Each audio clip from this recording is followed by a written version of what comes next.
And I called the lady. I said, I'm so sorry. My name is Sandra. I don't know if Chooks told you that there's a pregnant woman living with him. I didn't even say I was his wife. I said a pregnant woman is living with him.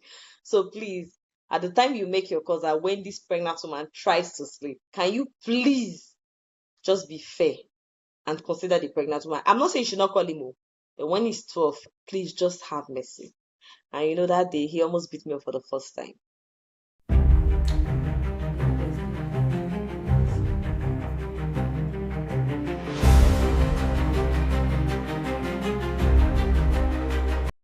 I guess he couldn't because I was pregnant.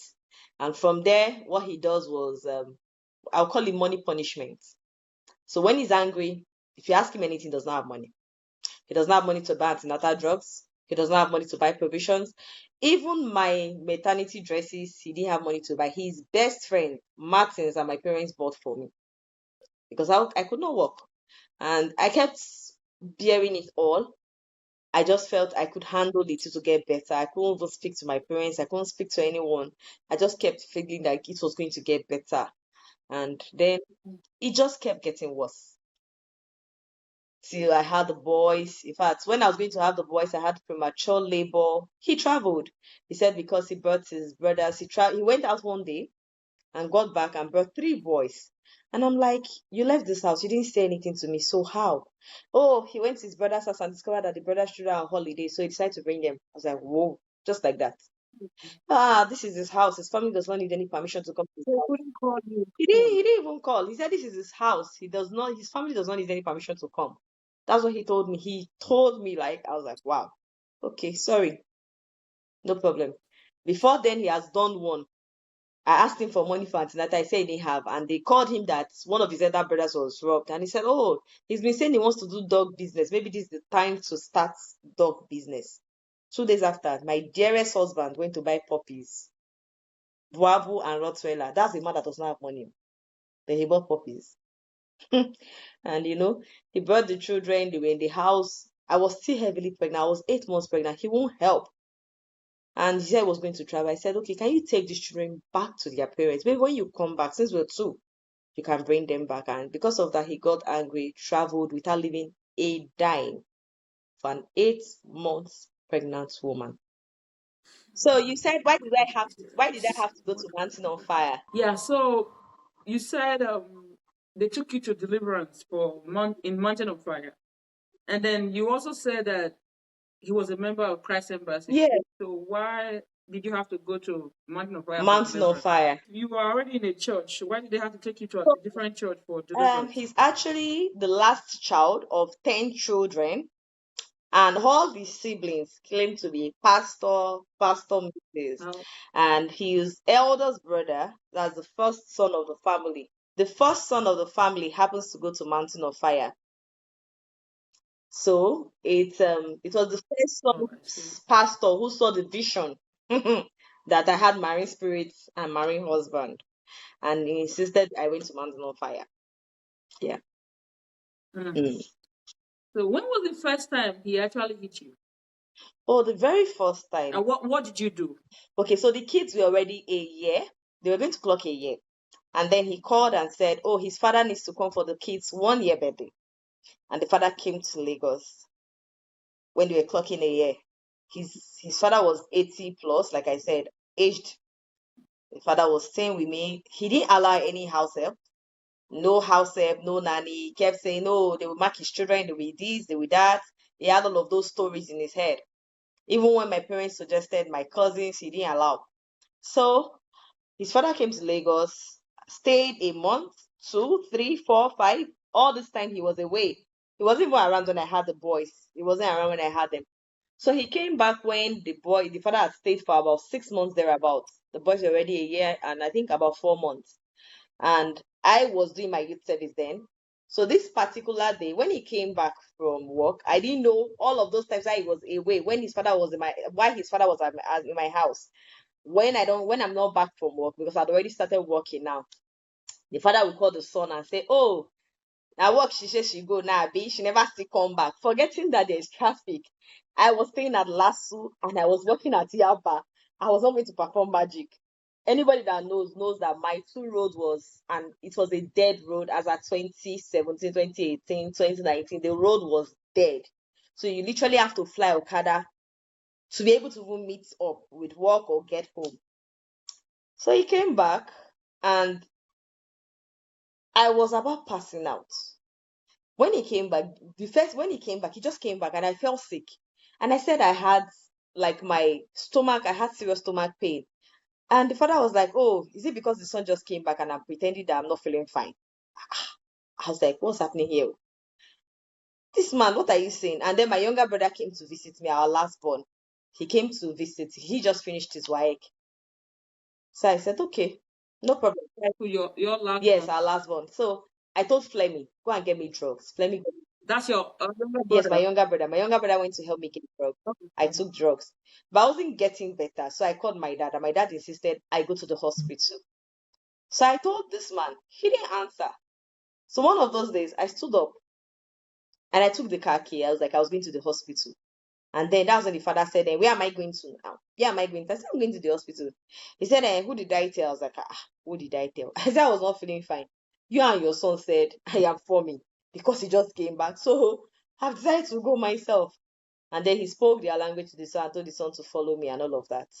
And then he came, he took the car key and we went. So when we got to the hospital, there was difficulty getting my card, my file, hospital file. It took a while. So while they were trying to get it, they finally got it anyway. They were trying to attend to me. So I was waiting for my turn in the hospital. And he got a call that one thing arrived. And the next thing he told me, he said he's coming. His goods just arrived Lagos. And I looked at this man. He will be right back. And he left. Again, no money. He just left. So after they have attended to me in the hospital, they wrote some scans to be done, some drugs to be bought. I didn't see him. Then I decided to call his phone. Calling his phone, the phone was ringing at home. His father picked, and I was like, "Where is your son?" The father said, "Is he not there with me?" I said, "He's not here. Oh. He has left. He's not at home." He said, "No, he forgot this phone." I was like, "Interesting." The father said, "Where is he?" I said, he said his goods has come. His goods just arrived. So he left me and went for his goods. The father said, I should wait there. I said, I should wait where? I didn't even answer. After I ended the call, I took myself and I went back home. I went to lie down. So when I got home, I didn't meet him at home. I met his father. His father said, Where is the thing they brought? I said, They said I should do scan. I dropped the document there and I slept on the floor. When he came back, he didn't even bother to ask. The father came to wake me up. Did I know that my husband is back? I should show him the document now. I smiled. I took the document, I showed it to this one. I said, Take. That's what they said. He said, okay, no problem. We'll do it in 2 days' time. So I kept quiet. I didn't answer. Nobody said anything about it. After then, 3 days after that incident, that was when I was passing out from NYC. So I got dressed that morning, wore my POP uniform. At that time, I was not selling clothes. So I used to sell baby clothes to like virtually online. So I had an order from a childhood friend, Olu, and she wanted to use for her son's 1 year birthday in South Africa. So I was meant to get that clothes that day, give it to somebody that was traveling to South Africa. So being the fact that I served in Yaba and Eco Market is just close to Yaba, it's a bus, it's closer. So my plan was I put a spare clothes in my bag, like a trouser, a mufti. After my passing out, I'll just change and wear the mufti, then go into the market and get whatever I need to get. So after I finished from my passing out, I changed. I went into the market, got what I wanted to get. As in the market when I saw his calls, is this the passing out I said I was going to? I said, but I told you this morning that from passing out, I'll get to the market. I have an order for children clothes. I have to buy before coming back. He started shouting and all of that. I kept quiet. I was like, okay, I'm on my way. Just because of the urgency, I had to fly bike from Eko all the way to Yanoba. Anybody that knows that distance, we know how terrible that was. I took Okada for that long distance. When I got to Yanoba, I just thought in my head, I said, oh, we didn't have soup the previous day. I remember that the soup that we had was exhausted. So I said, okay, from the profit I made, I stopped at Yanoba. I bought vegetables. I had to use POS withdraw. I bought some vegetables and all of that. At that time, my phone had gone off. Then I headed home. Getting to my street, I saw my younger brother at the street gate. He was looking worried. I was like, Flame, what's wrong? He said, Stasanda, I cannot stay in that house. I said, what's happening? He said, your father-in-law and your husband are just talking nonsense, talking rubbish. And that you say you go to work, that's how you have gone to see man. I was like, me, man, how? And my younger brother was feeling really bad. He said he cannot come to the house, that he's rather going to my church to sit down. So I asked him, I said, where are my children? He said, they're at home. I said, have you brought them from school? I said, who brought them from school? He said, he's the one. That's my younger brother. I said, okay, thank you. Please, did you give them food? He said, yes. They've eaten. I said, okay, no problem. My children have eaten. I'm fine. Any problem? There's no problem there. And then I walked home. Getting home, I saw my father-in-law lying on the couch. I greeted him 4 times. He didn't answer me. My beloved husband was inside the room. I greeted him too. He didn't answer. And then I went into the kitchen trying to offload the food stuff I brought from. The things you brought. And he walked up to me and said, where am I coming from? I said, where am I coming from? You called me. I told you I was coming. I said, I'm coming from so place. He said, why did I switch off my phone? I said, switched off my phone. How? I was like, I don't understand. The phone went off. I brought out the phone from my bag. I said, yeah, take, switch it on. Is it coming up? I said, you would not ask questions. You're assuming. I don't get it. The phone went off.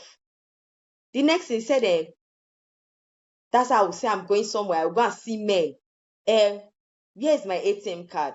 I said, my ATM card is in my bag. Lo and behold, by the time I tried bringing out my wallet, it was not there. I've got it, like it was misplaced. I've misplaced it. So I was like, I probably forgot this wallet where I withdraw. I used POS. Maybe that's why I forgot the wallet. I was even worried that I'd lost my ID cards, my ATM, and all of that. And the next thing he said, liar, liar. That's what he used to say. You say you're going to work and you went to see a man. I was like, what kind of talk is that? What rubbish is that? And the next thing I got was, boom! I was like, what just happened? I was like, did that just happen to me? And I was like, no, no, no, no. I was like, I'm fed up. I was like, wait, is this a marriage? Excuse you? Like, do you think this is a marriage? Like, I literally suffer. You don't provide. I was pissed because I've taken so much. Your father is such a handful. Your siblings are nothing to talk about. These people come in and out of my house. Even if I change my keys, they are always having the spare key to come to my house. You send money like I am begging for you to send money to your children. Then your father comes and start making demands. Imagine we say, oh, in my village, when they cook new soup, it's pounded jam we eat. Forgetting I gave birth through CS, I'll start pounding. You will eat. I wake up as early as 5, prepare the children, prepare what they will take to school, prepare your father's breakfast, his lunch before I even go to work. You came back, you said, oh, I can no longer work. You stopped my job. And now it is now beating. I was like, no, I'm done. This is not a marriage. I was like, nah, I'm done. He said, where did I wear trousers to? Have you not want me to wear trousers? Where did I get this trouser that I wore from? I said, I put this trouser in my bag because I was going to go to the market. And the next thing he said, has he not want me not to wear trousers? I was like, trousers. So is trouser the problem? The painful part was, I did not even know that the so-called wallet he was asking for, the people found it and saw my school ID card and saw my next of kin phone number, which was my dad. Called my dad and told my dad I misplaced my purse somewhere. My dad, in turn, trying to reach me, could not reach me, called this man and said, your wife misplaced her purse somewhere. Just imagine, it was even my dad that called him. And he had the guts to not tell me that it was so painful.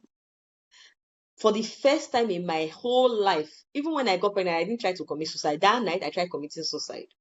I was like, I was done because I was frustrated. I tried walking away. I carried my kids like I was going to walk away. His father blocked me and said, no, if you're going to go alone, drop our children. I was like, which children? The same ones that I had to go through labor pain for 1 full month. I was in the hospital going through constant contraction.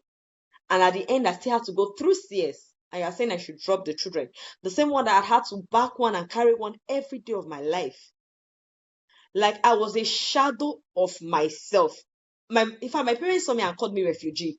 I was looking that bad. And and this man had the effrontery to block me and say, drop our children. And the next thing he said, oh, Sandra, I don't know so you be bad girl. I said, me. I said, Papa, me, I am a bad girl. I've taken care of you for 6 months. You have children in Lagos. Not even one came to carry you to spend one day. Your son was not around. I took care of you for 6 good months. You did not visit the hospital for once. Despite the fact that he has diabetes, he was hypertensive, he had arthritis. I called my parents every other day to give me health tips on how to manage his health issues. I knew how many times I had to take IOU of my salary to buy his drugs. And then he looked at me and told me that I was a bad girl. I was pained. It was so much pain because I felt like I had given so much of myself that I haven't even given quarter of what I gave to that man, to my own parents. I haven't. And then he looked at me. Your son was beating me. You sat there like you didn't do anything. You didn't even correct your son. Rather, you told me I was a bad girl. My younger brother came into the scene. I could see my younger brother crying. That was the boy I literally took care of. I was already grown when he gave birth to him. And then I had to call his pastor. His pastor came. And when his pastor tried talking, my father-in-law says, Sandra, you be bad girl. His pastor was like, Papa, you said what? This girl has taken care of you for 6 months. I know how this girl has taken care of you. Your son was not around. And you know when pastor spoke and everything, he said, oh, that why will I wear trouser? And his father said, who dash monkey banana make any of his son's wife? In his words, make any of his son's wife wear trouser. I was like, what? And my pastor said, Sandra, I didn't get that part. he said, who dash monkey banana? That who dash monkey banana? Yeah, for any of his son's wife to wear trouser. And my pastor said, his pastor and my pastor said, Sister Sandra, you know what? Say the trouser is the problem. Go and bring all the trousers. And I went inside. Oh, I think it was my dad that called the pastor because I called my dad. I said I was done. So because my dad already had the pastor's number, my dad had to call him and said, the pastor is from emergency. He said, please, your younger sister is in trouble. Go to her house. And the pastor came to my house that night, 12 a.m. And the pastor said, okay, bring the trousers. And my younger brother went to my wardrobe, packed all the trousers I had. Mind you, these clothes were clothes that I bought and my parents bought while I was still single. Not even one he bought. And brought them out. And the next thing his father... Sorry to cut you. So, did he not know that you were wearing trousers? Why would he know? He knew I was wearing trousers. So he knew you were wearing trousers before he got married to you, right? Yes, I've always worn trousers before he got married to me. Yeah, so I have. When you marry a girl that is wearing trousers, then he wants to stop her from wearing trousers. I don't understand. And did he tell you during courtship that you were not going to wear trousers, and you agreed to that? Was that what happened during courtship? Nobody told me that though. It was a night after my marriage, a night after wedding. In fact, after wedding ceremony, I got to his sister's house because he said we were going to stay in his sister's house for some days before coming to Lagos. Got to his other sister's house in Benin, and I started hearing statement of, did my brother tell you? And I'm like, where did this one coming from? I am an architect, first of all. I'm not supposed to be wearing skirts to site now. I go to site. He already knows I am an architect. So there's no how I will not even wear trousers. It's not possible. I will go to site. You can't take that away from me. So it's not like you told me.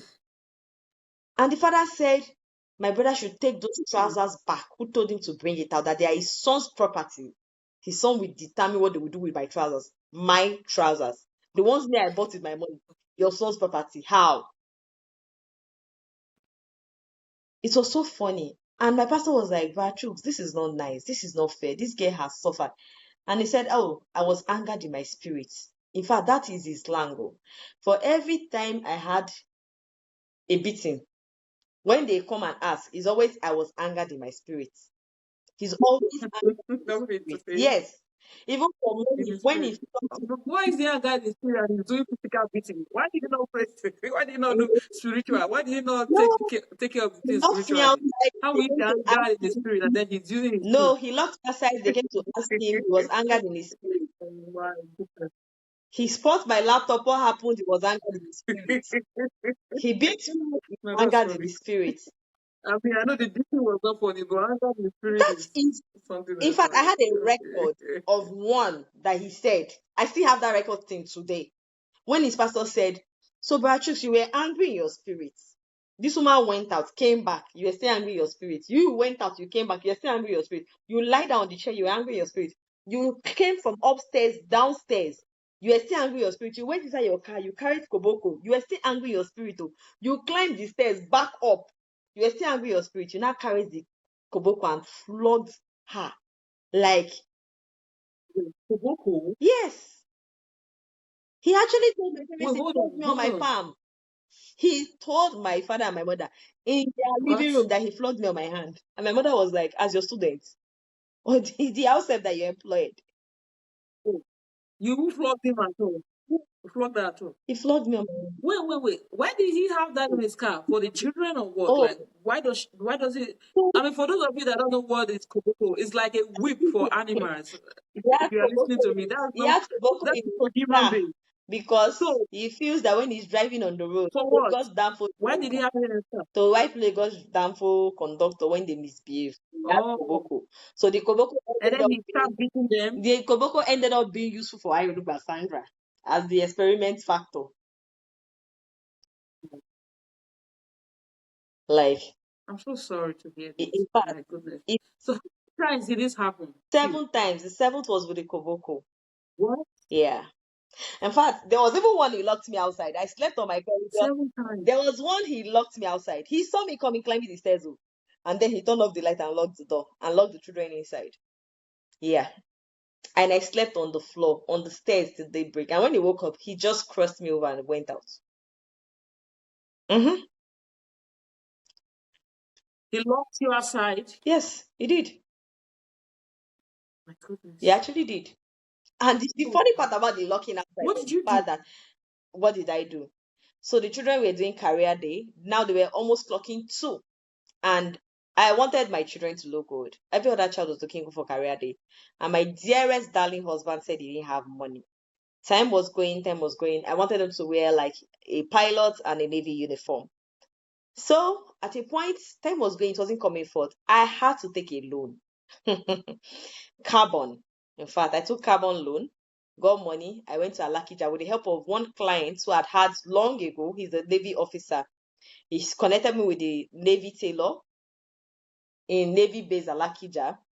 And then I went there to sew the uniforms for the boys. Because it was urgent, the guy had to delay me a bit. Funny enough, before I even went to pick those clothes, as a matter of fact, I had to pick the boys up from school first of all because he won't pick them up from school. As funny as it can be, he's a very funny human being. The children's school was just a street away from where we live. You see that man, he would rather call me, who is like 5 hours away, to pick them up than for him to go and pick them up. And then I had to pick them up first of all, feed them, and drop them with him before going to Alakija. Getting to Alakija, the tailor was still working on the second trousers. So I had to wait. And I called him. I said, I'm here. They're working on this thing. I had to even tell him. He said, okay. He kept quiet. And when this was like after 8, in order for me to even still get home on time, I took an Okada straight to my house from Alakija to Akeso. Getting home, as I was climbing the steps, there was light in my house. So like the light was turned on in my flat. My darling husband, first of all, silenced his phone, turned off the lights, locked the door, and acted like he had slept. And you know the funny part about this story? After I left him and he came home and Barrister Okaka, my uncle, asked him, he said, so our daughter said you locked her outside. He went about saying, he has told me that that's how I will go out, I will come back at night. He has told me in our streets they used to rob, they used to rape, they used to steal. I went out and I used to go out and I'll come back late at night. And that day, And then he now left you no, outside. you don't say, you know what I had to Waiting. say? And that day he actually overslept. That's why he locked me outside. I was looking at him, I was like, and Pastor Kaka was like, did you say you overslept? Like, do you think you are normal? You're not normal. You overslept. Like somebody's child that was given to you was out there. The person was not back. And you just You were not use your aware she mouth. comes in. You open your You mouth, didn't say care. they steal, they rob in your area. And now this person's child was not back. You were not even bothered about her safety. You slept. You didn't just even sleep, or you overslept. In fact, my dad just started crying. My dad said, "So you mean you could even oversleep when you did not know whether my daughter was dead? Like you to the point that you overslept." Mm. So he came to tell my in his own mind, by the time he tells them he overslept, they would have said, "Oh, you were tired," not knowing he even purposely locked me out. Ah. Mm. It was, not That is funny so sad. enough, that day when he locked me out, because my neighbors were there, I couldn't even shout. I didn't want to draw the attention of so many people. I just gently sat there thinking about my life. I was like, could this be me? I cried. Like I slept with cockroach till morning.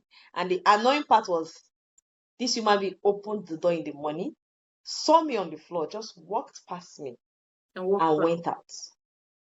I mean, if you overslept, then he would have apologized when he saw you, right? And say, I'm Just sorry. past me and My went goodness. out. With I'm so no sorry, word, man. Wow. nothing. Wow. So I didn't want He to said tell he's a Christian, a the church person. man. It was devastating. It was it was a very terrible experience. And sometimes after the beating, will not tell you at night that, oh, it is my right. You have to fulfill. I married you. You are, as far as you are under my roof, you will do as much as anything that I say. You do. I can't count how many of my 90s that will turn. And he still had the effort to come to my father's house and say, "Oh, you touch her." She says it's paining her. Oh, it's paining her. She just lies down like a log of wood. And my father said, Oh, "Who's wow. lying down like a log of wood?" He said, "Yes." Oh, my dear. So sorry, Sandra. And Wow. And then he at some point wasn't really. you said it was enough. You're not going to take it anymore. You see, after the Koboko was the deal breaker At, for me. at what point did you say? At what point did you just say, okay, I'm done. I'm totally done with It all was this. during the What Koboko. led to that decision? Because when he started And flogging, just before you answer that question, did your parents know that you were being abused oh, or being yes, they beaten? do. Did they know? So after the second one, they got to find out. Oh, The funny part is he's the one that beats you, right? He'll be the person to okay. call them and tell them that. Well, Fleming was there, right? Fleming was there Yes, during the first one. yes, it was Fleming that called my parents for the first one, and my parents had to call the pastor Okay. because they didn't even allow Fleming talk. Fleming was younger than me, obviously, so he kept on saying, "I won't let you maltreat my sister," but that's what he can do. He was so young, you know, and he, my ex-husband will be the one Oh, to beat you, but he will be the first person to ring an alarm. oh, He will be the first person. I remember the particular meeting okay. that made me tell my parents to stay off. He came back that morning. There was no food. I asked him for money. He said he had money. He drove out. He didn't say a word. And then when it was towards evening, I went in. I felt we had beans, and I put beans on fire. Like, okay, maybe we'll just eat beans. And he came back past 7 and gave me 3,000 or 4,000. And I said, "Oh, go to the market and cook soup now." I was doing a drawing on my laptop. Funny enough, I had the contract. He has stopped my job. He stopped my job. I didn't even say that part that he stopped my job. He stopped my job and said, "Oh, I was not taking care of my children. I need to stop working." Oh, he was going to start a business for me. Indeed. Story for another day. No business started, nothing. And then I was doing a drawing on my laptop and he said, "Go to the market." I said, "No, I've already put beans of fire. We'll eat that today. Tomorrow we can cook soup and all of that." And then he went on and took my laptop and banged it. Laptop you did not buy. And at that point, that was like the fourth beating. At that time, he had brought his brother who has stroke to the house. Just after he locked, in fact, the day he locked me, the next day, he brought his brother who has stroke to the house. So it's more Mm. like from one level of wickedness to the other. No breathing space for Sandra. You go suffer till you die. That was the idea. So his brother was there after he banged my laptop, and I like, Shooks, you banged my laptop. He said, I said, go to the market. I said, go to which market? So he broke it. Yes, like the laptop went off. I said, I will go to the market. We will eat beans for today. I will cook tomorrow. So immediately he banged my laptop. That was the fourth beating. My brain started tweaking. I was like, wait, Sandra, are you the only one that keep collecting this pain? No, no, no, you can't collect this pain alone. You need to do something. At that point, I just needed to retaliate. And I went to my kitchen. I carried this piston. I now banged the door with it. So that maybe the door will spoil. Landlord will hold him. Something will just happen. I just needed something to happen. Mm. Nothing was happening.